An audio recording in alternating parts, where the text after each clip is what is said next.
Assalamualaikum warahmatullahi wabarakatuh. Eh,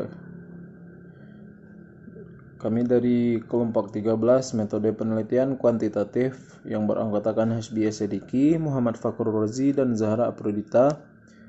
Di sini akan mempresentasikan hasil diskusi mengenai pedoman penulisan skripsi. Materi ini diawali oleh saya sendiri yang akan dilanjutkan nantinya oleh rekan saya Hasbi Sediki. Pertama, pedoman penulisan skripsi dimulai dari yang pertama adalah laporan penelitian. Secara garis besar dalam sosiologi terdapat dua tradisi pendekatan penelitian yang mempunyai tahapan serta proses pelaksanaan penelitian berbeda. Kedua tradisi penelitian tersebut adalah penelitian kualitatif dan penelitian kuantitatif. Mahasiswa diberi kebebasan untuk memilih menggunakan salah satu pendekatan tersebut dalam penulisan skripsinya. Pemilihan pendekatan tersebut harus mempertimbangkan masalah yang akan diteliti dan dijalani secara konsisten sampai penelitian tersebut selesai. Yang kedua, pedoman dalam penulisan skripsi adalah format laporan.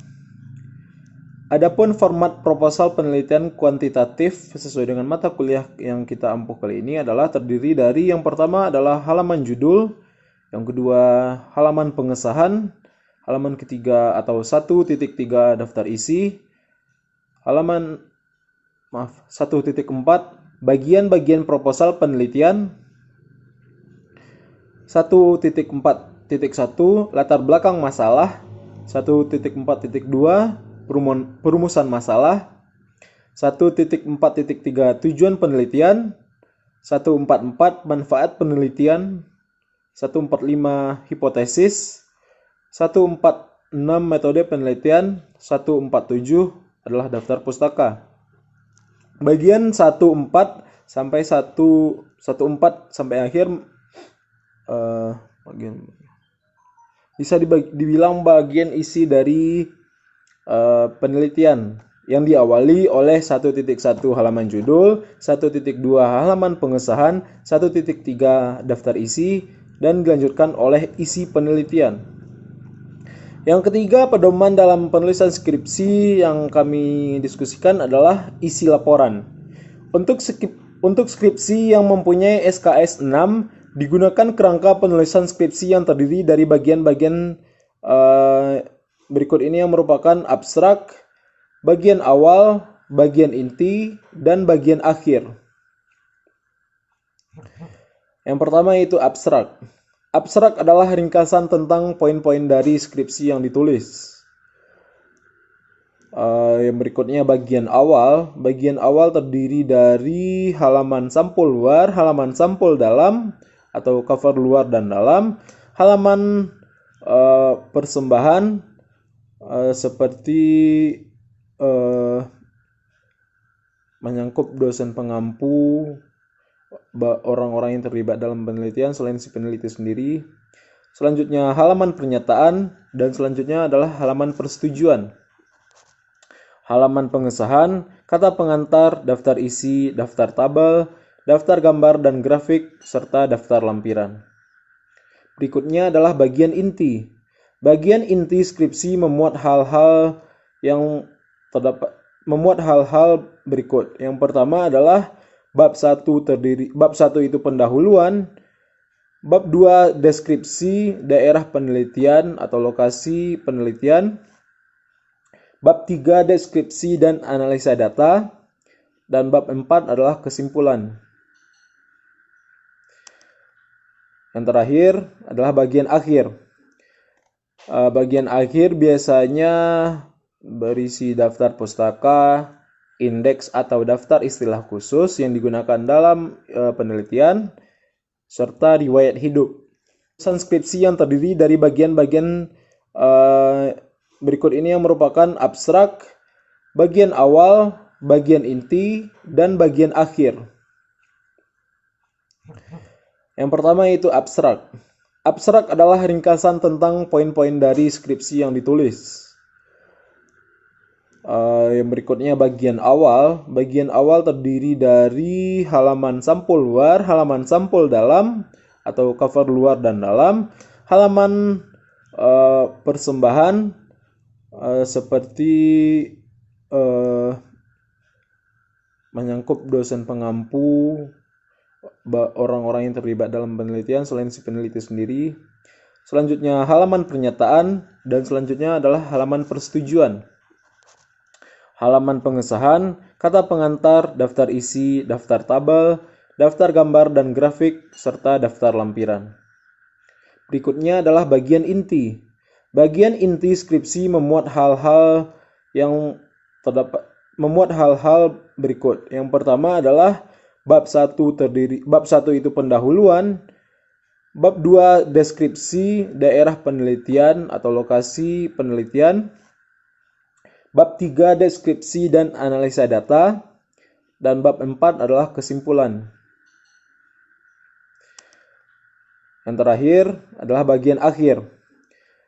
Bagian akhir biasanya berisi daftar pustaka, indeks atau daftar istilah khusus yang digunakan dalam penelitian, serta riwayat hidup.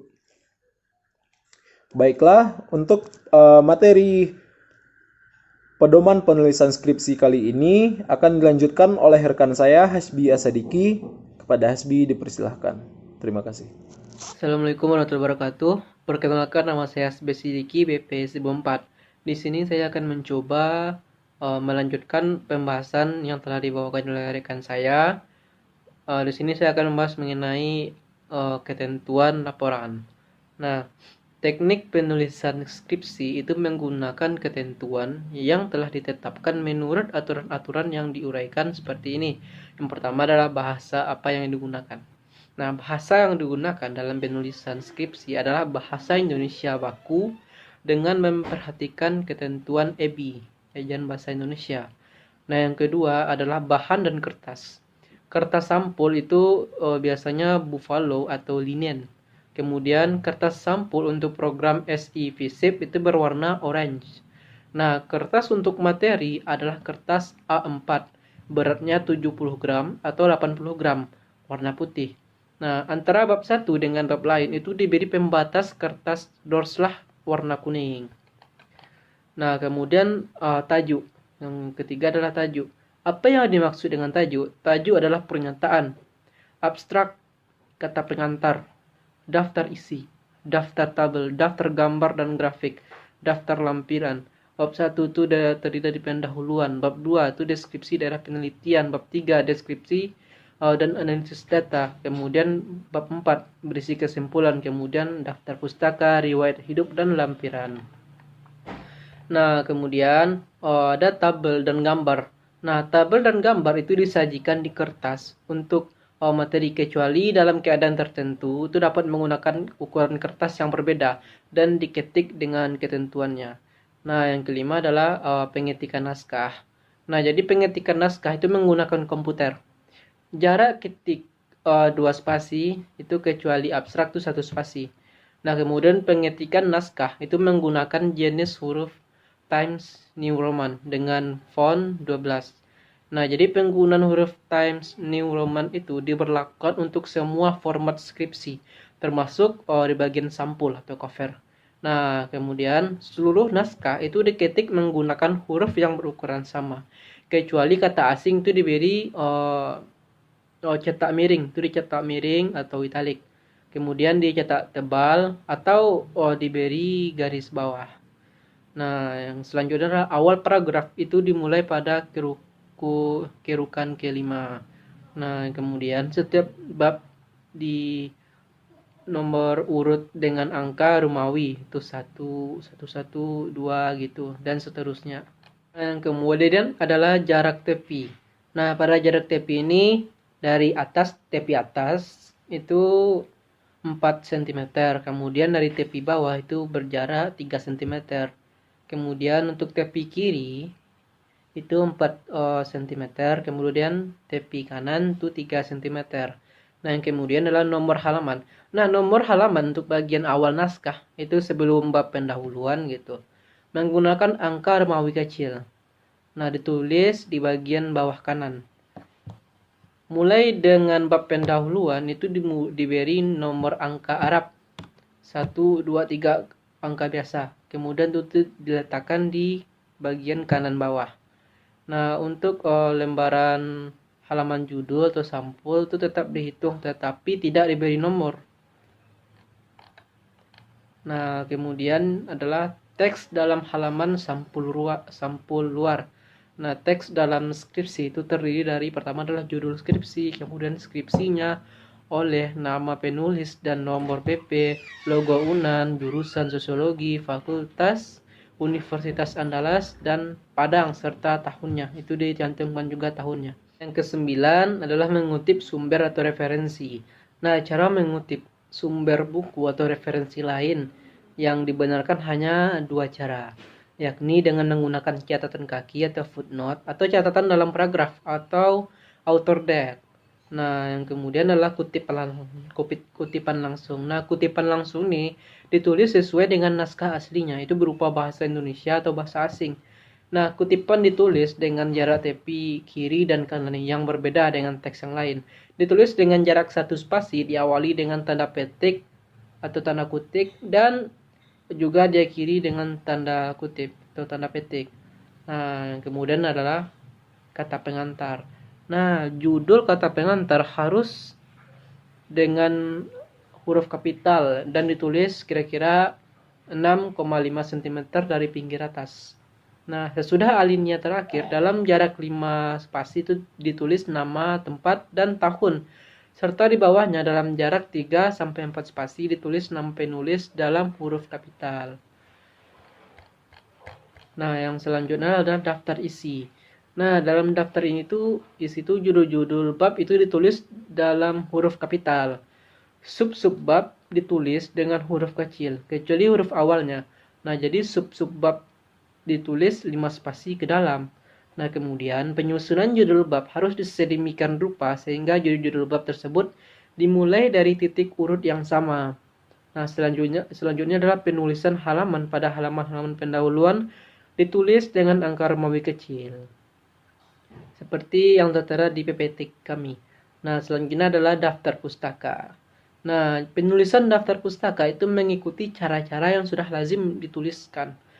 Nah, cara penulisan nama pengarang harus menggunakan sistem barat. Nah, susunan penulisan daftar pustaka adalah sebagai berikut. Pertama adalah nama pengarangnya, kemudian koma, tahun, koma, judul buku, koma, kota terbit, dan koma, nama penerbit. Nah, bila mencantumkan 2 atau lebih buku yang ditulis dan pengarang yang sama, maka cukup sekali saja mencantumkan nama pengarang. Nah, mungkin hanya itu yang bisa kami sampaikan. Mohon maaf apabila ada kesalahan dan kekurangan. Wabillahi taufiq wal hidayah. Wassalamualaikum warahmatullahi wabarakatuh.